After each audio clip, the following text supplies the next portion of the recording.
বিপন্ন বিশ্ব মানবতা, বয়ঃসন্ধি ভাবনা অথবা মুক্তিযুদ্ধ, ইতিহাস, লোকজ ঐতিহ্য যেভাবে কিশোর মনকে আলোড়িত করে, লেখনীর মাধ্যমে তারই সুবিন্যস্ত বহিঃপ্রকাশ ঘটেছে বিলুপ্তপ্রায় দেয়াল পত্রিকার এ আয়োজনে।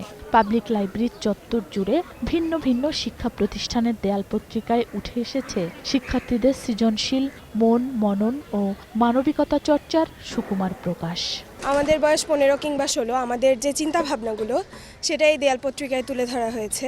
বাল্যবিবাহ নিয়ে অনেক কথা হচ্ছে, শিশু হত্যা নিয়ে, তো ওগুলো বিষয় আমরা তুলে ধরতে চেয়েছি। ইতিহাসের ধারাবাহিকতা রক্ষার্থে এবং সত্যকে বাংলার ভাষ্য করে তুলে ধরার জন্য আমাদের এই দেয়াল পত্রিকাটা তৈরি করেছে। মানবতাকে দুমড়ে মুচড়ে ফেলছে আমাদের কি বলে বিশ্বায়ন টিশ্বায়ন, জাতিসংঘের মতো সংস্থারা শুধু দাঁড়িয়ে আছে। আয়োজকরা জানান, মুক্ত বুদ্ধিসম্পন্ন, সৎ, দক্ষ, বিজ্ঞান মনস্ক অসাম্প্রদায়িক নাগরিক সমাজ গড়ে তুলতে দেশের আনাচে কানাচে দেয়াল পত্রিকার মতো সৃজনশীলতার সঙ্গে তারা যুক্ত করতে চান আরও শিক্ষার্থীদের। বাচ্চাদের লেখা তৈরি হচ্ছে, সৃজনশীলতার বিকাশ ঘটছে দেয়াল পত্রিকার মাধ্যমে, এবং লুপ্তপ্রায় একটা পত্রিকার নিয়ম দেয়াল পত্রিকা, তো সেইটা আসলে একটা ধারাবাহিক নিয়মে আমরা চালিয়ে যাওয়ার চেষ্টা করছি।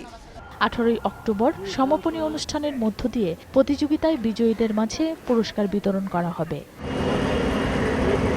ফাল্গুনী দত্ত, 21 টেলিভিশন, ঢাকা।